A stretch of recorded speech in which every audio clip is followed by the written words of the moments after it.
ಇವತ್ತು ಎಲ್ಲರ ಮನಸ್ಸಿನಾಗದ ಇದು ಒಂದು ಅಂತಿಮ ಹೋರಾಟ ಅಂತ. ಈ ಹೋರಾಟಕ್ಕೆ ಇವತ್ತು ಎಲ್ಲ ವ್ಯಾಪಾರಸ್ಥರಾಗಲಿ, ವಕೀಲರಾಗಲಿ, ಇಡೀ ಗೋಕಾಕದ ಜನತೆ ಇವತ್ತು ಕೂಡ್ಯದ.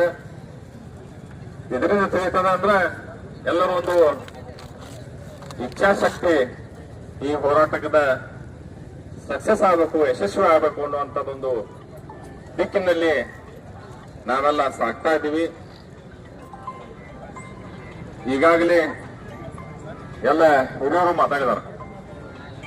ಅವರು ಇದೊಂದು ತಮ್ಮ ಕೊನೆ ಹೋರಾಟ, ಇನ್ನು ನಾವು ಜಿಲ್ಲಾ ಆಗ್ತಿದ್ದಿಲ್ಲ ಅಂತ ನೋಡಕ್ ಆಗ್ತಿದ್ದಿಲ್ಲ ಅನ್ನುವಂತ ಒಂದು ಆಶಯ ವ್ಯಕ್ತಪಡಿಸಿದಾರೆ.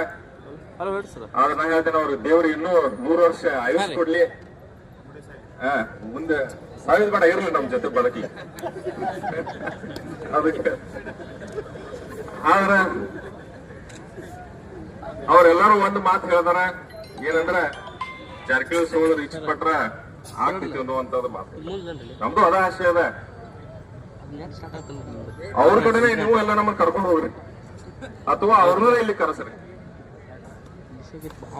ಕರೆಸಿ ಅವ್ರನ್ನ ಮನಸ್ಸು ಇದು ಮಾಡೋಣ. ಅದ ಸಾಹೇಬ್,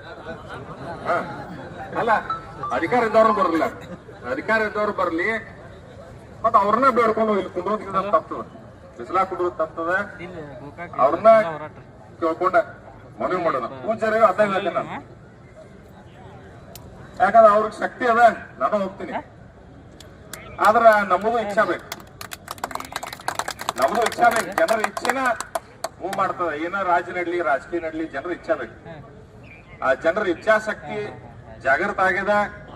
ಇನ್ನೂ ಒಂದು ನಾವು ಗಟ್ಟಿಯಾಗಿ ಕುಂಡ್ರು, ಇಲ್ಲಿ ಗಟ್ಟಿಯಾಗಿ ಕುಂಡ್ರು, ಶಾಸಕರು ನಮ್ ಜೊತೆ ಬಂದು ಕುಂಡ್ರಲಿ, ಅಥವಾ ಸರ್ಕಾರದ ಏನ ಲೆವೆಲ್ ತಮ್ದೊಂದು ಇನ್ಫ್ಲೂಯೆನ್ಸ್ ಹಾಕಿ ನಮ್ಮ ಜಿಲ್ಲೆ ಮಾಡ್ಲಿ. ಯಾಕಂದ್ರೆ ಅವ್ರ ಜಿಲ್ಲೆ ಮಾಡ್ರೆ ಅವ್ರದ್ದು ಹೆಸರು ಉಳಿತದ. ಇಲ್ಲಿ 40 ವರ್ಷದಿಂದ ಏನ್ ಹೋರಾಟ ಮಾಡತಾರಲ್ಲ, ಅವರು ಮಾಡಿದ್ರೆ ಸಾರ್ಥಕ ಆಗ್ತದೆ, ಮತ್ತ ಅವರು ಆತ್ಮಕ್ಕೆ ಶಾಂತಿ ಸಿಗ್ತದೆ ಅಂತ ಹೇಳಿ ನಾ ಹೇಳ ಬಯಸ್ತೀನಿ. ಆದ್ರ ಜನರ ಹೋರಾಟ ಹಿಂಗ ಮುಂದಿರ್ಬೇಕು. ಮತ್ತ ಸ್ವಾಮೀಜಿ ಅವ್ರು ನಂಬ್ಕೊಂಡು ನಾವು ಬಂದಿವಿ, ಅವ್ರ ಮೇಲೆ ನಮ್ಮದು ವಿಶ್ವಾಸ ಅದ. ಇದೇನಾದ್ರು ಹೋರಾಟ ಮಾಡಿದ್ರೆ ಅವ್ರಿಂದ ಸಾಧ್ಯ ಅದ, ಮತ್ತಾರು ಸಾಧ್ಯ ಇಲ್ಲ ಅಂತ ಹೇಳಿ ನಮ್ದೆಲ್ಲ ವಿಶ್ವಾಸ ಅದ. ಅವ್ರ ಗಟ್ಟಿಯಾಗಿ ನಿಲ್ಲಿ.